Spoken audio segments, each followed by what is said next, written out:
Hi class, this is the video that will help you navigate the syllabus. It's going to go over my expectations, the kinds of things you'll be expected to do in class. I want to show you some pictures. So I mentioned I had two children, Sullivan and Nina. You can see them there, little cutie pies, I know. Here's our family together at the Caldwell Lights Festival in Idaho. It's beautiful. That's my wife Kelly, myself, and then Sullivan and Nina, obviously. Sometimes it's nice to be able to put faces with people, right? So the syllabus, the things that I will be asking of you. This course description I've gone over a little bit. We're looking at Christian ethics. We want to do a good job in terms of thinking about character formation and virtue formation from a specifically Christian perspective, and that I actually think that's necessary if we're going to be the kinds of moral agents we want to be in the world, because many of our psychological mechanisms, our natural moral instincts and impulses are not good and not reliable. So that requires training, spiritual disciplines and habits, and that kind of formation. So that's sort of what the course is going to be about. Here's my contact information. Please feel free to call me and email me. Over-communicate. I want you to over-communicate with me.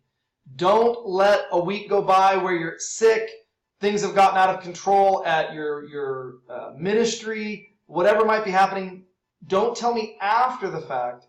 Tell me before. I'm very good at responding to emails. Here's a list of learning outcomes. You can read these over, the kinds of things I'm hoping you'll be able to do by the end of the course. It connects to our GST programs, and we have some program outcomes here. We also have university values we want you to be familiar with. In a course like this, all four values come together. So we care about truth, in this case moral truth and moral goodness. We want transformation to occur, that is, spiritual disciplines will shape you and your character from the inside out. Being shaped in a Christian way will lead you to service to others, to living into the kingdom of God. And of course, we don't do that alone, but we do that as communities, hopefully church communities. So all of these sort of play a role in this course. For your course of study, there are certain outcomes that we're meeting here, and you can look at those. The course materials, here are the 5 texts. The intro video showed them to you already. You can take a good look. Here are the books that you need to have in your possession. If you have an online Kindle version or something, I've tried to give you chapters to read rather than page numbers. In the event, though, that I've given page numbers and there's confusion there, let me know and I'll try to help you with that. It tells you the kind of technology you'll need to engage this course well, so that you have enough to stream videos and things of that nature. Some technical skills, some online behavior, right? Online etiquette that we want to see. And then, of course, the course activities, the stuff you'll be graded on. Before we get to that, I want you to be aware that in a class like this, we are going to disagree with one another. I love it. As a philosopher, I think it's great. We just have to do it well. So what I'm asking of you is to have a humble approach, an open-minded approach, and that you seek to listen well. Other people might have something to contribute to your life, to your worldview, to the truth, right? You want to try to get as much of that as you can when you talk to other people by listening well, asking good questions, and being open-minded. So I don't care if you agree with me. I'm not interested whether you agree with each other. I'm interested in that we treat each other with respect, with kindness. So I want you to be honest in how you think and what you feel. Honesty is good. And I also want you to be respectful and kind. And you can do both of those things. You can share your view honestly and be thoughtful and respectful of others while you do that. How you say things, the tone with which you say things, how you type things, right? I don't want any snarkiness in posts. I don't want sarcasm, right? I want us to be honest. I want us to be vulnerable. I want us to be thoughtful, hospitable, and kind. So, course activities. I expect you to do the reading. That is the assigned reading in your texts, but also I expect you to read all students' reading reflections, and I expect you to read all students' peer reflections, okay? So there's reading in the course, right? This is philosophy. You've been in this program. For those that have been in it longer, you know, right? You're going to have to read. Reading reflections. So every week, you will submit 2 reading reflections. The first one is due Tuesday by 9 a.m. The second one is due Thursday by 9 a.m. It's the same for every week of the course. I make them due Tuesday at 9 a.m. and Thursday at 9 a.m. because some of you like to finish your work very late. Some of you like to wake up and finish your work very early. So I suggest you get your reading reflection done Monday, but it's not late till Tuesday after 9 a.m. Mountain Standard Time. I encourage you to get your second reading reflection done Wednesday, but it's not late until Thursday after 9 a.m. That gives you some extra time to complete. These reading reflections have prompts. Sometimes I give you one prompt, and I want you to address that prompt directly, all the parts, right? Sometimes I might give you 2, 3, 4 options for a prompt. Only choose one. If I give you many options, just choose one prompt and write your whole reflection on that one prompt. I want you to have a narrow focus with more depth, okay? If you try to do a lot of things in a short post, you just skim the surface of a bunch of ideas. I don't like that.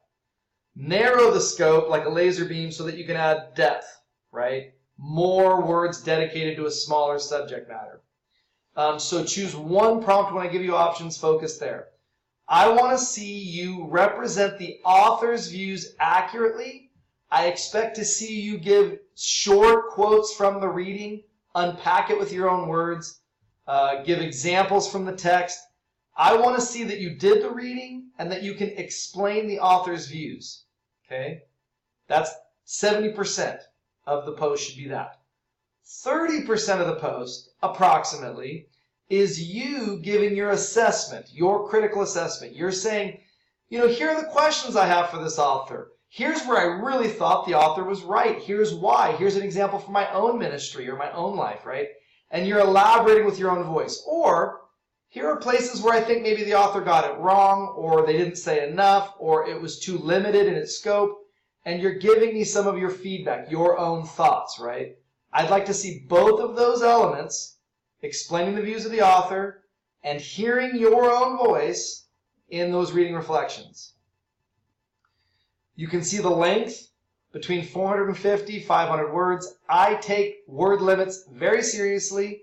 If you are under or over, you will lose points. Hit the limit. That means edit. You got to edit, edit, edit, right? Each reading reflection is worth 10 points in the course. Then there are peer responses.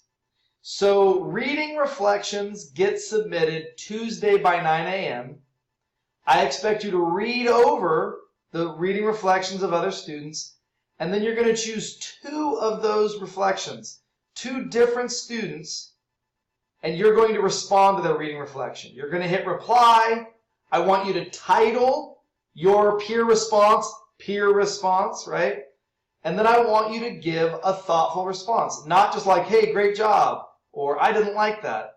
I want you to have reasons why you liked it and why it was good, some philosophical or theological reflection that's helpful, that pushes the conversation forward.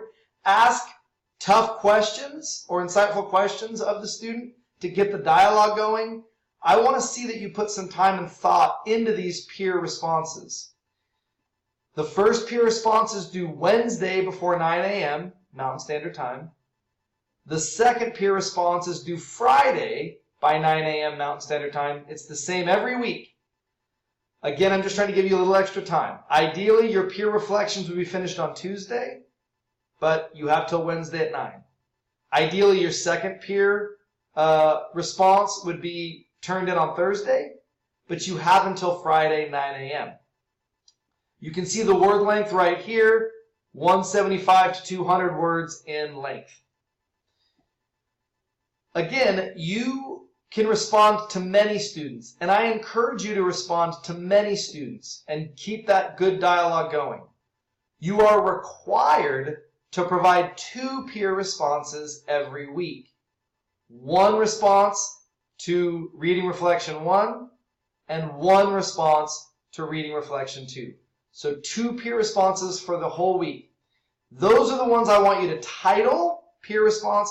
Those are the ones that need to be 175 to 200 words. Those are the ones I'm going to grade.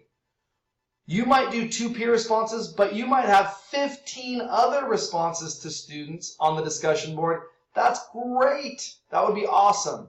Those can be 50 words, 25 words, 500 words, right?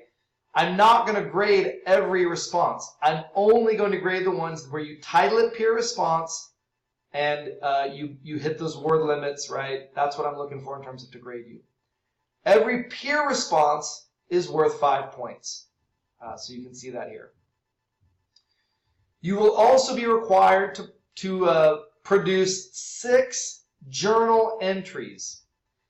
These journals will be me asking you questions and asking you to reflect on the material. You're not making an argument. You don't have to cite sources. This is just you reflecting on the material. Philosophy is something where you have to marinate in it. You have to soak in it for a while, really think about it, digest it.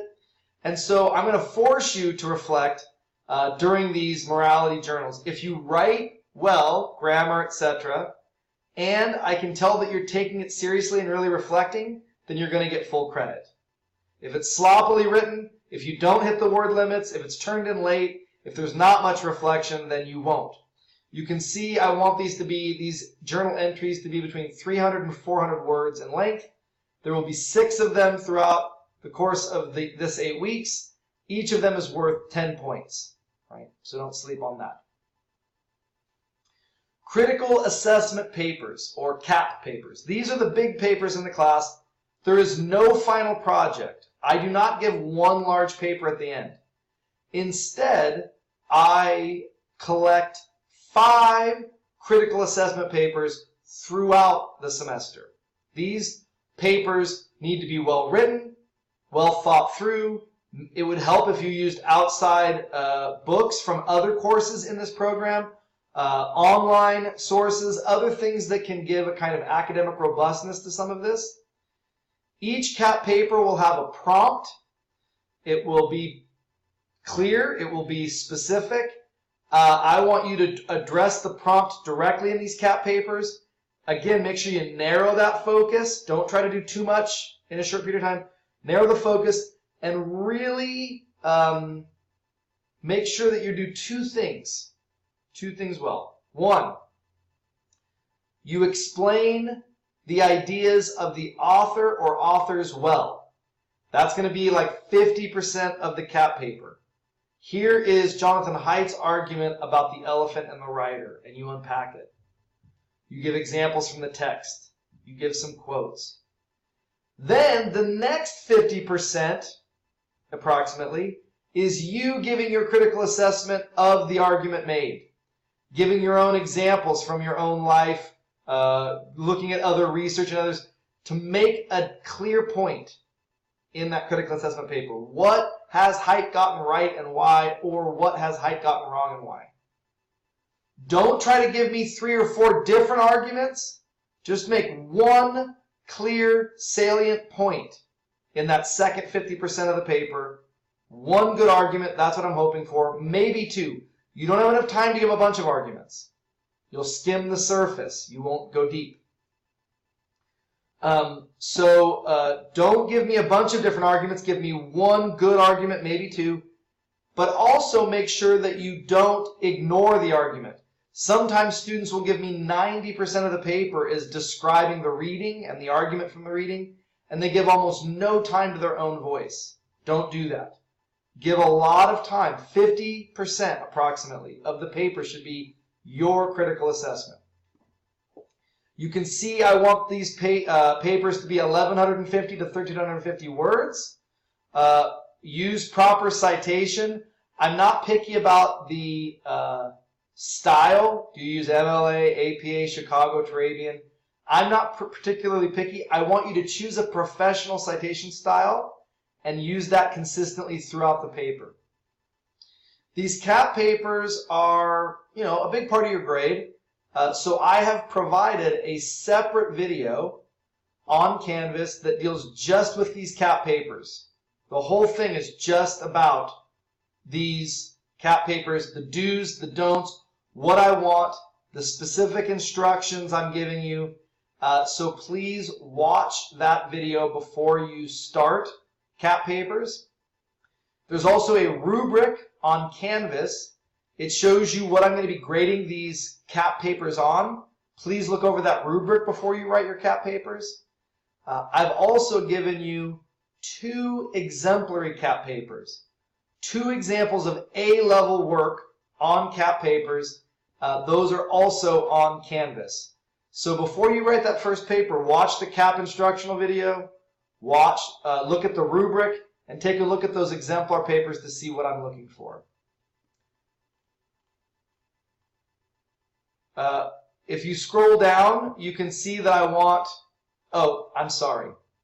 Scroll down, look right here. 5 cap papers I assigned throughout the 8 weeks, but I only count 4. So you have a free one. You can write all 5, and then I'll just drop your lowest score, or you might have a particularly difficult week, Easter, Holy Week. Some of you are like, man, I'm swamped. Don't write that cap paper. Just skip it. Take a 0. I'm going to drop the lowest cap paper at the end. So utilize this free one how you think is best given your schedule, right? But I'm only going to count 4 towards your final grade. I want to make it clear as I possibly can, that I really don't accept late work unless the student has contacted me, emailed me, and let me know what is the situation, and then they request an extension. I look it over and I either grant the extension or I don't. If you have not received an extension, then I'm not going to accept the late work, right? So get things in on time. What I mean is, you get sick. The first thing, send me an email. Dr. Bankert, I'm not feeling well. I haven't been able to get my work done. May I have a 24-hour extension on the reading reflection? I'm almost always going to say yes. If you contact me ahead of time, I usually grant the extension, we have an agreement, and then you submit it late and no problem. But a lot of times students don't communicate with me. They have a horrible week. They submit nothing, and then I'll get an email the next Monday or the next Tuesday and say, oh, Dr. Bankert, man, I got into a car accident. My aunt passed away. And it's the first I've heard of it, and I'm much less gracious after the fact. I'm much less gracious. As soon as something happens that might affect your schoolwork, please let me know, right? Sometimes it's an emergency, and you let me know, and I got into a car accident, and by the time you can email me, it's already too late. I will have grace, right? I will have grace. But I don't when students don't communicate and then they want me to backtrack and allow late work after the fact. I'm usually not very gracious in those cases. Here's the policy about respectful language. Again, be honest, be clear, be truthful in your views, but also be kind and thoughtful. I do not want you to use male-dominated language in your papers, for instance. It's not mankind, it's humankind. This is not political, by the way. This is accuracy. If you're only referring to men, then you use the word mankind. If you're referring to all humans, you use humankind, right? That's the way it goes. I'd also like you to try and use, like when you're talking about God, try to use the word God, right? The Almighty, other kinds of things. Only using male pronouns for God is problematic. We as a theology group, right? Scripture uses more than male imagery to refer to God. There are lots of examples in Scripture where God is referenced in the feminine as like a mother bear and a mother eagle, other kinds of things, protecting the nest.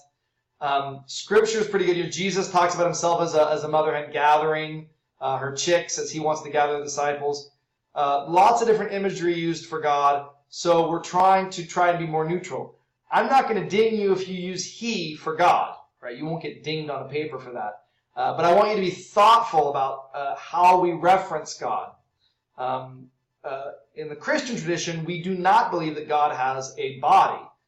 Mormons do believe that, but traditional Orthodox Christianity, God does not have a body, God is spirit.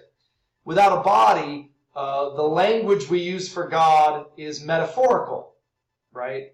So we think about God as male, or as a father, or as a mother, or as a king, as a metaphor to help us understand the nature of God in some ways, but not in a literal bodily sense. Is God masculine? And so we want to be thoughtful in how we address that. The course schedule, this is something you'll want to know well and really pay attention to, right? So week 1, we're going to read The Righteous Mind, which I showed you in the introductory video. And then you can see Monday, I want you to read this. So it just lays it out. I want you to view this lecture on Canvas. And then I want you to post the reading reflection on Monday. But again, you have until Tuesday, 9 a.m. So it clearly shows that. Tuesday, I want you to read chapter 3 from The Righteous Mind. I want you to view the second lecture. And I want you to post your first peer response. Right? Peer response 1. But of course, you have until Wednesday, 9 a.m. Wednesday, same thing. Read chapter 4 from The Righteous Mind. View the third lecture. And then post your second reading reflection on Wednesday. But again, you have till Thursday, 9 a.m. Thursday, you post your second peer response to these reading reflection 2s, right? Friday, Morality Journal 1 due before midnight on Friday. Weekend, no work assigned. So that's your schedule for week 1. Every week has the exact same schedule in reference to reading reflections and peer responses. Each week. 2 reading reflections, 2 peer responses. The things that change are sometimes you have a morality journal on Friday, sometimes you don't.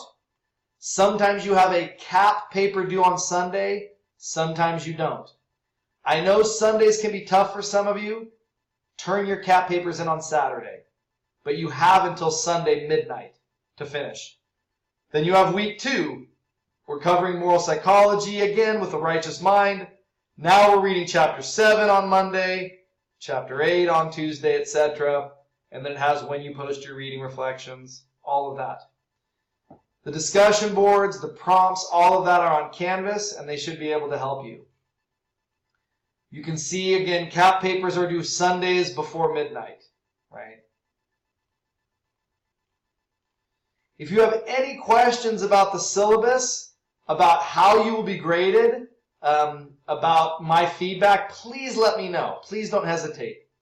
You can see how you will be scored throughout the semester.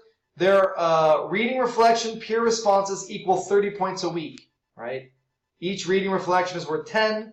There's 2 of them. That's 20 points. Each peer response is worth 5. There's 2 of them. That's 10 points. 20 plus 10 equals 30 points per week for reflections and responses. There are 8 weeks in the term, so 240 points for reading reflections and peer responses. Every journal reflection is worth 10. There are 6 of those, so 60 points total for the reflections. I'm going to count 4 critical assessment papers toward your final score, each worth 50 points. That's a total of 200 points. All told, there's 500 points due in the class. Here's how the grade will break down at the very end of the semester. I will look at how many points you have earned.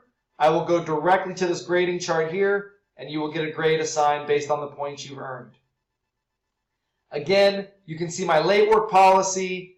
There are grading rubrics on Canvas. If you have any questions about my expectations, I'm happy to try to make them clear. I'm looking forward to a really great semester.